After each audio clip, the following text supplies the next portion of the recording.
विज्ञान के कुछ बहुत ही इंटरेस्टिंग सवालों की इस दुनिया में आप सभी का स्वागत है।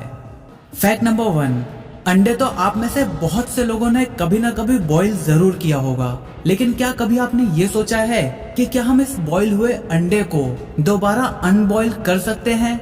यानी क्या आप एक बार अंडे को उबालने के बाद उसे दोबारा पहले जैसा बना सकते हो? वेल, अकॉर्डिंग टू साइंस इसका जवाब है हाँ, ऐसा करना पॉसिबल है। अंडे को अनबॉईल कैसे करेंगे, ये जानने से पहले हम अंडे को बॉईल करते समय उसमें होता क्या है, पहले उसे जान लेते हैं। अंडे का एग व्हाइट और योक मेनली प्रोटीन से बने होते हैं और प्रोटीन एक लॉन्ग मॉलिक्यूल होता है जो अमीनो एसिड से मिलकर बना होता है। आप इसे एक चेन की तरह भी इमेजिन कर सकते हो, जिसमें चेन एक प्रोटीन मॉलिक्यूल है और जिन छोटे छोटे पार्ट से मिलकर वो चेन बनी है उसे आप अमीनो एसिड मान सकते हो।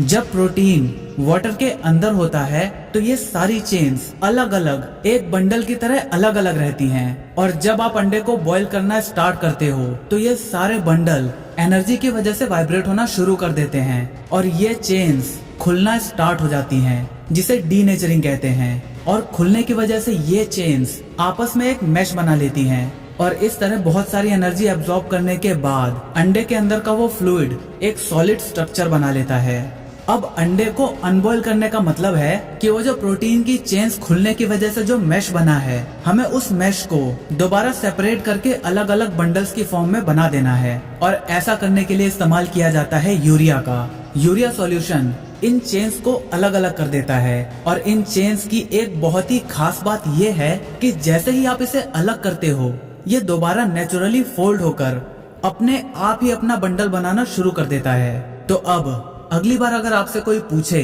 कि क्या आप एक बॉइल्ड अंडे को अनबॉईल कर सकते हो, तो आपको इसका जवाब पता है।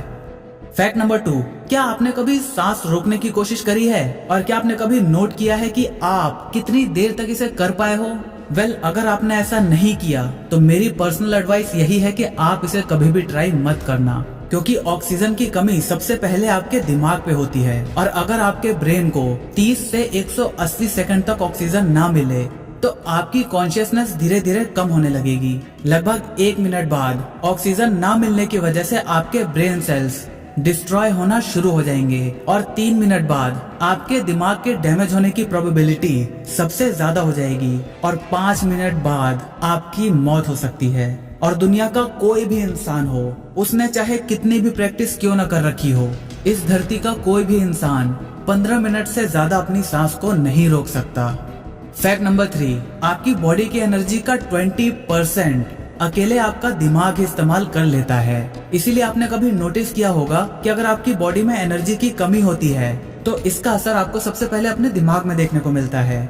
अब फिर चाहे वो सिर दर्द हो या फिर थकान या फिर एक अजीब सी फीलिंग आने लगती है, कुछ काम करने का मन नहीं करता, बस ऐसा लगता है कि बस पड़े रहो ऐसे ही, कुछ मत करो। तो अगली बार जब भी आपको ऐसा सिर दर्द हो या फिर आपका काम करने का मन ना कर रहा हो, तो इसका मतलब सिंपली ये है कि आपके शरीर में एनर्जी की कमी हो चुकी है और आप तुरंत कुछ खा लो या फिर कुछ पी लो, जिससे आपकी एनर्जी दोबारा रिटेन हो सके और फिर बिना कुछ सोचे अपने काम पर लग जाओ। फैक्ट नंबर 4, अगर आपके पास कार है तो कभी ना कभी आपके साथ ऐसा जरूर हुआ होगा कि आप किसी मॉल गए या फिर कहीं भी किसी ओकेजन पर गए और वहाँ आपने अपनी कार को पार्क कर दिया, लेकिन जब आप वहाँ से वापस आने वाले हो तो आप कंफ्यूज हो जाते हो कि यार मैंने अपनी कार कहाँ पार्क करी थी। और इसके बाद अगर आपके कार में रिमोट कंट्रोल सेंसर है तो आप उसे दबाकर अपने कार की आवाज को सुनने की कोशिश करते हो, लेकिन बहुत बार ऐसा होता है कि रिमोट की रेंज या तो बैटरी की वजह से या फिर किसी और वजह से काफी कम हो जाती है। तो ऐसे कंडीशन में आप क्या करोगे? वेल, अगर ऐसे कंडीशन में आपको अपने रिमोट की रेंज को बढ़ाना है तो आप उसे अपनी चिन के नीचे सटाकर इस्तेमाल कर सकते हो। एक्चुअली इस प्रोसेस में आपका स्कल एक कंडक्टर की तरह काम करेगा और आपकी चाबियों के लिए एक्स्ट्रा एंटीना प्रोवाइड करेगा, जिससे आपके चाबियों की रेंज बढ़ जाएगी। कभी ट्राई करके देखना। फैक्ट नंबर 5, बारिश। ये नाम सुनते ही शायद आपको भी मेरी तरह एक फ्रेशनेस का एहसास होता होगा। एक्चुअली जब पहली बार बारिश होती है तो उसके बाद एटमॉस्फेयर में एक स्मेल फैल जाती है, जिसे हम अपनी मिट्टी की खुशबू भी कहते हैं। और कई लोगों को बारिश सिर्फ इसीलिए पसंद है क्योंकि इसके बाद वो उस खुशबू को एंजॉय कर पाएंगे। लेकिन क्या आपको पता है कि साइंटिस्ट ने इस स्मेल को एक नाम भी दिया है पेट्रिकॉर। लेकिन पानी की तो कोई स्मेल होती ही नहीं है। और बारिश के बाद क्या सच में जो खुशबू आती है वो हमारे मिट्टी की ही होती है?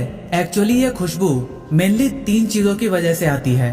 नंबर 1, जमीन में पाए जाने वाले बैक्टीरिया एंटीनोमाइसाइट्स।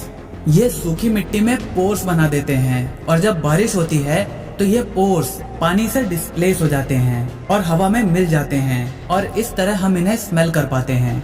नंबर 2, कुछ प्लांट्स और ट्रीज नेचुरली ऑयल रिलीज करते हैं जो मिट्टी में कलेक्ट होता रहता है और जब बारिश होती है तो ये हवा में मिल जाता है। और इसका तीसरा कारण है ओजोन। ओजोन की बहुत ही हल्की लेकिन बहुत ही मस्त सी स्मेल होती है, इसीलिए इसका नाम ओजीन के नाम पर रखा गया है, जिसका मतलब होता है स्मेल। लाइटनिंग की वजह से ऑक्सीजन के मॉलिक्यूल आयनाइज हो जाते हैं और वो आपस में मिलकर ओजोन बना लेते हैं और ये ओजोन के मॉलिक्यूल्स बारिश के साथ नीचे जमीन तक आ जाते हैं और ये तीनों ही कारण मिलकर हमें ये अद्भुत खुशबू का एहसास करवाती है। फैक्ट नंबर 6, वैसे तो एयरप्लेन में बहुत सारी लाइट्स लगी होती हैं, लेकिन क्या आपने विंग्स के नीचे लगी ये रेड और ग्रीन कलर की लाइट को कभी नोटिस किया है? इन्हें नेविगेशन लाइट्स भी कहते हैं। जब पायलट्स फ्लाई कर रहे होते हैं तो रात के समय उन्हें एयरक्राफ्ट की केवल लाइट्स ही दिखाई देती हैं और इन लाइट्स की वजह से सामने वाले पायलट को ये पता चलता है कि ये एयरक्राफ्ट किस डायरेक्शन में जाने वाला है। आप इसे इस फोटो से आसानी से समझ सकते हो। पहले वाले केस में हेलीकॉप्टर आगे की तरफ जा रहा है और इसे अपने लेफ्ट साइड में एक एयरक्राफ्ट दिखाई देता है और ग्रीन कलर की लाइट भी उसी की तरफ है, तो इसका मतलब है कि एरोप्लेन हेलीकॉप्टर की तरफ फ्लाई कर रहा है और उन दोनों में क्रैश होने के चांसेस काफी ज्यादा हैं। जबकि दूसरे केस में एयरक्राफ्ट राइट साइड में है और हेलीकॉप्टर को ग्रीन लाइट फिर उसी साइड दिखाई देती है। इसका मतलब ये है कि एरोप्लेन ऑलरेडी पाथ क्रॉस कर चुका है और हेलीकॉप्टर से दूर जा रहा है। फैक्ट नंबर 7, आपने देखा होगा कि साबुन चाहे किसी भी कलर का हो और किसी भी कंपनी का हो, उसका फॉर्म हमेशा व्हाइट कलर का ही होता है। सोप एक्चुअली 3 चीजों से मिलकर बनता है, सफेक्टेंट, कलर डाई और परफ्यूम। सफेक्टेंट वाटर के साथ मिलकर झाग बनाता है, डाई सोप को कलर देता है और ये बहुत ही कम मात्रा में इस्तेमाल किया जाता है क्योंकि इसकी जरूरत बहुत ही कम पड़ती है और ये पानी में घुल जाती है। और परफ्यूम सोप में वो स्मेल ऐड करता है। साबुन का झाग बहुत सारे छोटे छोटे सोप बबल से मिलकर बनता है। मैं उन बड़े बबल्स की बात नहीं कर रहा जो नहाते टाइम आपको क्लियरली दिख जाते हैं, वो तो है ही, लेकिन जो फॉर्म होता है, जो झाग बनता है, वो कुछ नहीं, सिर्फ बबल्स ही होते हैं। ये बबल्स इतने छोटे और इतने सारे होते हैं कि आप इन्हें इंडिविजुअली तो देख ही नहीं सकते और कलेक्ट होने के बाद ये कुछ ऐसे दिखाई देते हैं। इस वजह से जब लाइट्स इन पर पड़ती है तो सारे बबल्स अलग अलग वेवलेंथ की लाइट्स को अलग अलग डायरेक्शन में रिफ्लेक्ट करते हैं। और अगर आप एक साइंस लवर हैं तो आपको ये तो जरूर पता होगा कि कोई भी ऑब्जेक्ट अगर सारी लाइट्स की वेवलेंथ को एब्जॉर्ब कर लेता है तो वो हमें ब्लैक कलर का दिखता है, और कोई ऑब्जेक्ट सभी लाइट्स की वेवलेंथ को रिफ्लेक्ट कर देता है तो वो हमें व्हाइट कलर का दिखता है। फैक्ट नंबर 8, आपने शराबियों को कभी ना कभी तो जरूर देखा होगा और आपको शायद ये बात पता भी हो कि शराब पीने के बाद अक्सर लोग उस दौरान हुए सारी चीजों को भूल जाते हैं। जब उनको होश आता है तो उनको कुछ भी याद नहीं रहता या बहुत ही थोड़ी थोड़ी सी मेमोरी रह जाती है कि पिछली रात या जब उन्होंने शराब पी थी तो उस टाइम पर क्या हुआ था। एक्चुअली में वो कुछ भूलते नहीं हैं। नशे की हालत में उनका ब्रेन नई मेमोरीज क्रिएट करना बंद कर देता है। जब आपके दिमाग को कोई भी इंफॉर्मेशन मिलती है तो वो उसे पहले अपनी शॉर्ट टर्म मेमोरी में स्टोर करता है और फिर अगर उसे ऐसा लगता है कि ये इन्फॉर्मेशन काम की है तो वो उसे लॉन्ग टर्म मेमोरी में स्टोर कर देता है। लेकिन जब कोई शराब पीकर नशे में होता है तो उनका दिमाग चीजों को शॉर्ट टर्म मेमोरी से लॉन्ग टर्म मेमोरी में स्टोर करना बंद कर देता है और इसीलिए होश में आने के बाद वो उस दौरान हुई कोई भी बात याद नहीं रख पाते। फैक्ट नंबर 10, आपने मूवीज और टीवी सीरियल्स में कहीं ना कहीं ऐसे सीन्स तो जरूर देखे होंगे जहां एक इंसान को एक ड्रग देकर उसे इन्वेस्टिगेट किया जाता है, यानी उससे पूछताछ की जाती है और उस सीरम की वजह से वो इंसान सिर्फ सच बोलता है। क्या रियल लाइफ में भी कोई ऐसा ड्रग मौजूद है जिसे लेने पर आप केवल सच बोलो? इसका जवाब है हाँ भी और नहीं भी। ऐसे कई सीरम्स हैं जिन्हें पीने के बाद आपके लिए झूठ बोलना बहुत ही मुश्किल हो जाता है और सच आसानी से आपके मुंह से निकल पाता है। ये सीरम्स आपके दिमाग के सोचने की कैपेसिटी को कम कर देता है, क्योंकि ये बात तो आप भी मानोगे कि झूठ बोलना सच बोलने से थोड़ा ही सही लेकिन मुश्किल होता है। बीबीसी की एक रिपोर्ट के मुताबिक एक इंसान ने अपने ही ऊपर ऐसा टेस्ट किया। जब पहले उसे हल्का हल्का डोज दिया गया तो वो अपने प्रोफेशन के बारे में झूठ बोल रहा था। उसने बोला कि वो एक कार्डियक स्पेशलिस्ट है, लेकिन जब डोज को धीरे धीरे बढ़ाया गया तो बाद में उसने ये बताया कि वो एक टेलीविजन प्रोड्यूसर है। लेकिन अभी भी आज तक कोई भी ऐसा ड्रग प्रूव नहीं हुआ है जिसे एक ऑफिशियल ट्रूथ टेलिंग ड्रग कहा जा सके।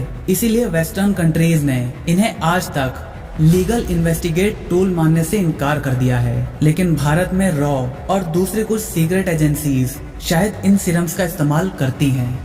मुझे उम्मीद है आज आपने बहुत सारी नई बातें जरूर सीखी होंगी और ऐसे ही नए फ्रेश डिटेल लेकिन मजेदार वीडियोस को देखने के लिए चैनल को सब्सक्राइब करके उस घंटे वाले बटन को दबाना मत भूलना। वीडियो पसंद आई तो इसे लाइक करके अपने सभी दोस्तों के साथ शेयर करना बिल्कुल भी मत भूलना, क्योंकि हम ऐसे ही ज्ञान बांटते रहते हैं। जय हिंद, वंदे मातरम।